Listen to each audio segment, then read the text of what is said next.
Coucou tout le monde, bienvenue pour le jour 11. Aujourd'hui je vous propose un duo de cartes parce que quand bien même elles ne vont pas aller dans la même maison, j'avais envie de les créer toutes les deux ces cartes. Alors la base de ma réflexion entre guillemets c'était tu as des classeurs de gaufrage qui sont très jolis mais tu ne t'en sers pas. Donc je veux que dans cette création il y ait des classeurs de gaufrage. Donc je me suis obéie.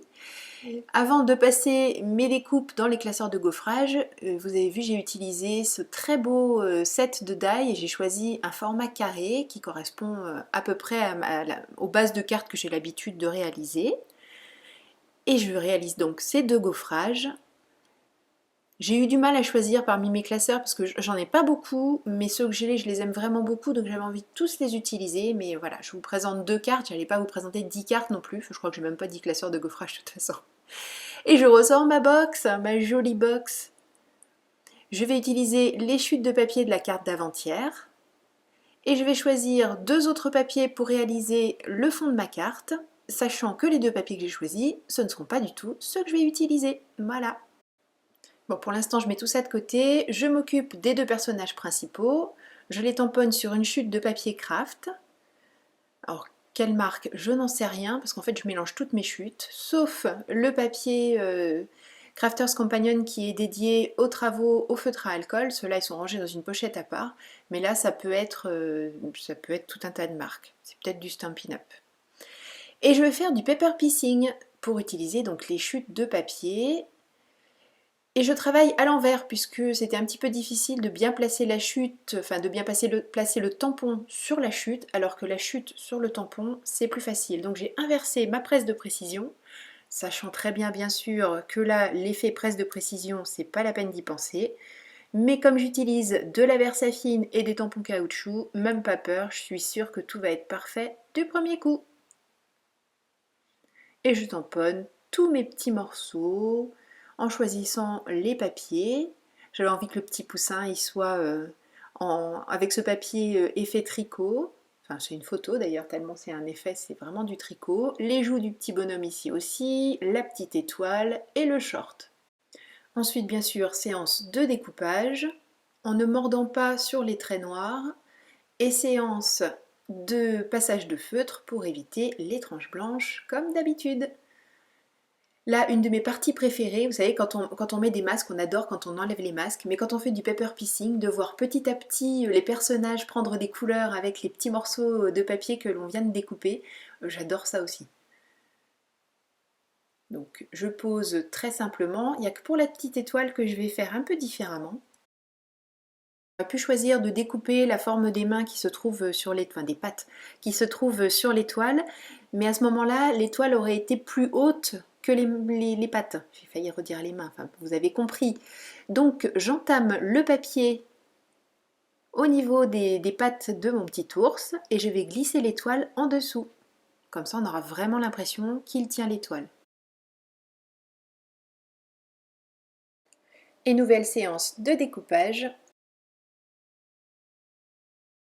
et passage du feutre pour gommer les imperfections et la tranche du papier. J'ai finalement choisi deux autres papiers de fond, celui-ci parce que la tonalité de rouge allait apporter un petit peu de vie à tout ça, ceux que j'avais choisis étaient quand même dans des tons très marrons. Alors là je me suis dit pourquoi pas, non du coup il est trop chargé, enfin je sais pas, non ça ne me plaisait pas, et pourtant je choisis celui-ci. Alors c'est aussi un effet bois, mais tous ces petits rondins je trouvais que ça se mariait beaucoup plus à la création du jour. J'essaie de voir un petit peu ce que ça va donner une fois que ce sera coupé en rectangle et ça me plaît bien. Donc passage dans un die rectangulaire fausse couture et collage du tout sur mon papier de base de carte qui est un papier Florence Craft. C'est une feuille 30-30, donc comme d'habitude la séance de découpage, de pliage, de rognage pour vraiment faire des jolies choses. Et avant de coller mes petits papiers gaufrés, un petit tour à l'encre. J'avais regardé, je les ai posés en me disant est-ce que je les laisse bien blancs, et en fait ça tranchait trop pour le coup. Un peu de blanc c'est toujours bien dans une création pour apporter de la lumière, mais là c'était trop blanc. Donc je salis un petit peu tout ça avec de la Distress Vintage Photo. Donc séance de montage on ne peut plus classique, les éléments les uns sur les autres, là rien de bien sorcier. J'ai essayé de recaser mon petit juste pour toi jaune, donc non, toujours pas. Ça va être le fil rouge maintenant de toutes les vidéos. Vous allez vous dire, mais quand est-ce qu'elle va le mettre? Alors peut-être pas dans une des vidéos qu'on fera ensemble, hein, on sait jamais. Non, les sentiments, je vais les mettre sur ce papier craft qu'il me reste. C'est une petite bande qu'au début j'avais pliée pour la jeter dans mes hérésies, alors qu'elle va me servir à faire du coup les sentiments du jour et que bien sûr elle fera d'autres sentiments. Qu'est-ce que c'est que ça, jeter du papier? Non mais n'importe quoi.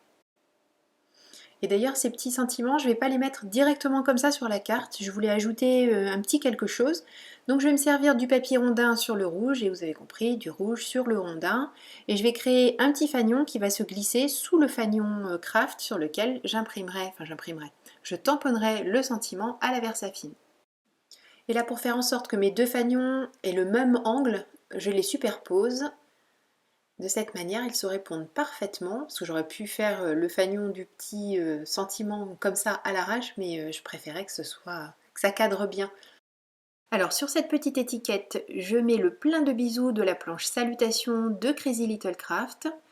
Et sur l'autre, je mettrai un petit coucou de la planche d'Adamo, ça doit être la numéro 1, mais de toute façon, vous avez non seulement la liste dans l'article blog, mais les liens, il n'y a plus qu'à cliquer pour aller voir si ça vous plaît, si ça vous fait envie, et comme ça, je vous mâche le travail, pas de travail de recherche, tout est fait pour vous. D'ailleurs, je vous dis, les d'Adamo, c'est chez Tout en Colle. Si vous voulez chercher vous-même, il y en a 3 au moins des planches de d'Adamo, enfin moi j'en ai 3, il y en a peut-être des nouvelles depuis. Et voilà. Bon, c'est pas totalement fini puisqu'on a essayé de prendre de bonnes habitudes et qu'on met des petites choses à l'intérieur maintenant. Donc là, je vais pas le faire exprès, mais ça va être sympa finalement. J'ai choisi de mettre le petit personnage qui passe juste la tête à l'intérieur de la carte. Et sans faire exprès, comme je viens de le dire, j'aurais pu vous dire si, c'était tout à fait réfléchi. J'ai inversé les deux personnages en fait. Voilà.